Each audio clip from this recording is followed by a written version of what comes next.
Bonjour, le but de cet exercice est d'utiliser ces connaissances mathématiques pour retrouver la bonne formule de l'énergie cinétique, sachant que l'exercice me propose trois formules, la petite a ici, la petite b ou la petite c. Pour ce faire, j'ai un tableau dans lequel il est noté dans la première ligne les masses, la deuxième ligne la vitesse, et dans la troisième ligne l'énergie cinétique. Donc dans la première colonne c'est un vélo plus un cycliste, donc ils ont une masse de 60 kg et ils roulent à 3 mètres par seconde. Dans la deuxième colonne c'est toujours le même cycliste sur son vélo, mais cette fois-ci il roule à 6 mètres par seconde, c'est-à-dire que là je peux remarquer que la vitesse est multipliée par 2. Pour retrouver la bonne formule, j'ai trois colonnes ici que j'ai décidé d'appeler la colonne A, la colonne B et la colonne C. Donc je viens de dire que pour passer de la colonne A à la colonne B, en fait, entre la colonne A et la colonne B, c'est le même cycliste sur le même vélo, car ils ont la même masse. Mais par contre, dans la colonne B, le cycliste roule 2 fois plus vite que dans la colonne A. Maintenant, si je regarde l'énergie cinétique, je vois que dans la colonne B, elle est de 1080 joules, et dans la colonne A, de 270. Je peux remarquer que 1080, c'est 4 fois 270. C'est-à-dire qu'ici, l'énergie cinétique pour passer de A à B, du cas A au cas B, a été multipliée par 4. En résumé, la vitesse a été multipliée par 2 ici, et l'énergie cinétique a été multipliée par 4. Je note tout ça sur mon cahier. Pour passer de la colonne A à la colonne B, la masse est la même. La vitesse, je viens de voir qu'elle est passée de 3 mètres par seconde à 6 mètres par seconde, donc la vitesse a été multipliée par 2 et l'énergie cinétique a été multipliée par 4. Je remarque que quand je multiplie la vitesse par 2, l'énergie cinétique est multipliée par 4. Je vais donc observer les trois formules qui me sont demandées. Si la vitesse est multipliée par 2 et l'énergie cinétique par 4, entre 2 et 4, c'est un carré. Ce qui veut dire que quand je multiplie ma vitesse par 2, l'énergie cinétique dépend du carré de la vitesse. Donc, dans ma formule, il doit y avoir la vitesse au carré. Donc, si dans ma formule, il doit y avoir la vitesse au carré, ça élimine le cas numéro A. Parce que dans le cas numéro A, V n'est pas au carré. Mais il me reste encore le choix entre B et C. Donc l'observation des colonnes A et B me permet de conclure que ce n'est pas la réponse A. Je vous fais remarquer que jusqu'à maintenant, je n'ai pas utilisé de calculette, je n'ai pas fait de calcul. Le but de l'exercice était un raisonnement, ce n'était pas dans un premier temps de prendre sa calculette et de faire les calculs. Comparons maintenant les colonnes B et C. Alors, nous sommes en physique, donc concrètement, qu'est-ce qui se passe? Dans la colonne B, c'est un vélo plus un cycliste qui ont une masse de 60 kg, qui roule à 6 mètres par seconde. Dans la colonne C, cette fois-ci, c'est un scooter avec son conducteur.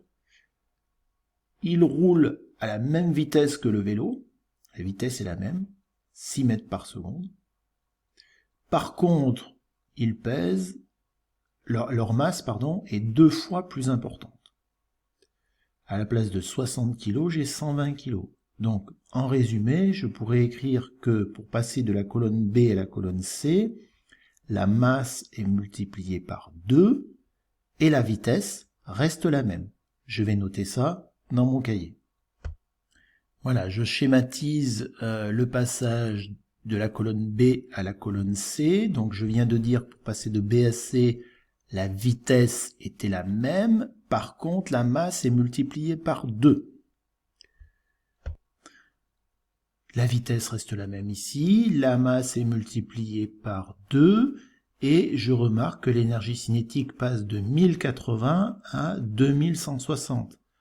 Ces valeurs ne sont pas n'importe lesquelles. 2160, c'est 2 fois 1080. Donc je pourrais dire que quand la masse est multipliée par 2, l'énergie cinétique est multipliée par 2. Voilà, je rajoute ça dans mon cahier, donc la même vitesse, la masse est multipliée par 2, l'énergie cinétique est multipliée par 2. Quand une grandeur est multipliée par 2 et que la deuxième est aussi multipliée par 2, on dit que ces grandeurs sont proportionnelles. Donc je pourrais en conclure que l'énergie cinétique est proportionnelle à la masse. Il me restait deux choix possibles, B et C. Le C n'est pas possible, car si c'est proportionnel, ça veut dire que c'est quelque chose fois M, et pas divisé par M ici, comme dans la C. Donc la C est éliminée. Et donc, en comparant les colonnes B et C, j'ai pu conclure que la réponse C n'était pas la bonne. Il ne me reste plus que la réponse B. Donc, il va falloir que j'apprenne par cœur maintenant que l'énergie cinétique, c'est 1/2 de m fois la vitesse au carré. Si on voulait utiliser que des termes français et pas des termes mathématiques, on pourrait dire que l'énergie cinétique, c'est la moitié de la masse multipliée par le carré de la vitesse. Je viens donc de conclure ici que la bonne formule, c'était la B, EC égale 1/2 de m fois v carré. Je vais donc me servir de cette formule pour compléter cette colonne ici, voiture plus conducteur, donc la masse c'est 980, la vitesse c'est 34. Qu'est-ce qu'il me faut écrire comme calcul? Eh bien, je vais écrire 1/2, donc 0,5 si vous voulez, fois 980 fois 34 au carré. Attention, il ne faut pas oublier le carré derrière le 34. Et j'obtiens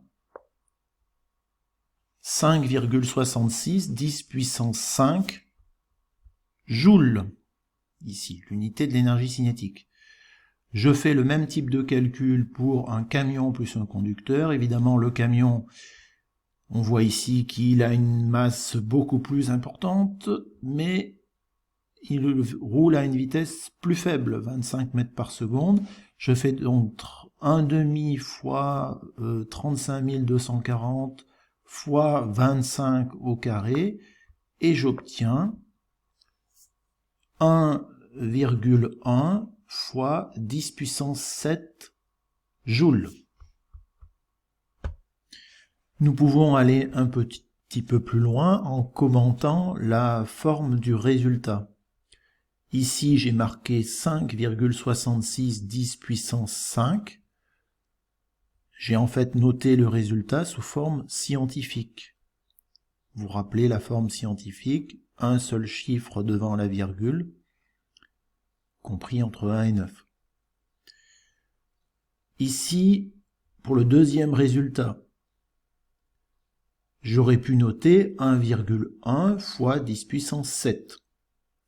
Et pourtant, j'ai noté 1,10 fois 10 puissance 7. Alors, quand vous êtes en maths, peut-être votre professeur de maths vous dit que le 0 derrière ne sert à rien. En fait, c'est pas tout à fait vrai. En physique, le 0 derrière indique la précision du calcul. En fait, je vais un petit peu plus loin, ce qui vous sera demandé au lycée.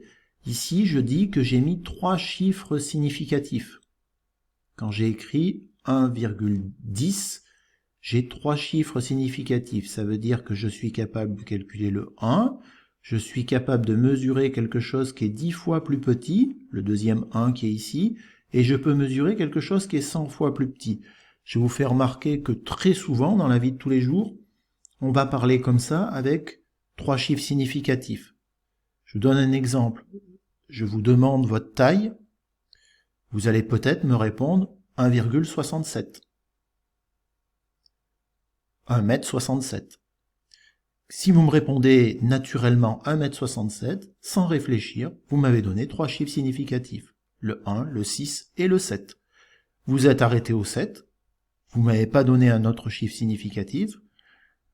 Donner un chiffre significatif après le 7, ça voudrait dire être capable de mesurer votre taille au millimètre près. Et ce serait ridicule.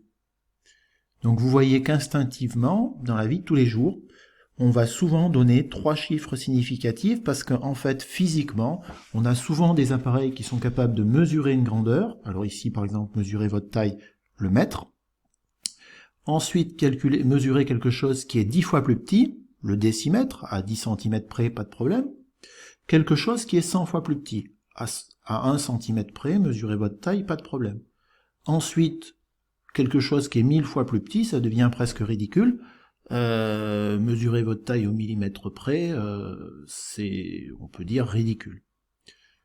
Voilà, j'espère avoir été complet sur cet exercice. Je répète, l'exercice, ce n'était pas de prendre sa calculette et de vérifier que ça fonctionnait, de tâtonner en disant voilà, par exemple la A, je remplace et puis je vois que ça fonctionne pas, la C, je remplace et je vois que ça fonctionne pas. L'exercice, c'était pas ça. L'exercice, c'était vraiment un raisonnement en remarquant que la vitesse était multipliée par 2 ici, pour passer de la A et la B, et de la B ou la C, les résultats, ici, c'était la masse qui était multipliée par 2. Vous devez connaître cette formule par cœur, EC égale 1/2 de M fois V carré, et retenez bien, ça vous servira, notamment quand vous passerez votre code de la route, que si ma masse est multipliée par 2, mon énergie cinétique est multipliée par 2, car c'est proportionnel à la masse. Par contre, si je vais 2 fois plus vite, mon énergie cinétique sera multipliée par 4. Et si je vais 3 fois plus vite, mon énergie cinétique sera multipliée par 9, parce que c'est le carré. Si je vais 4 fois plus vite, mon énergie cinétique sera multipliée par 16. Voilà, merci.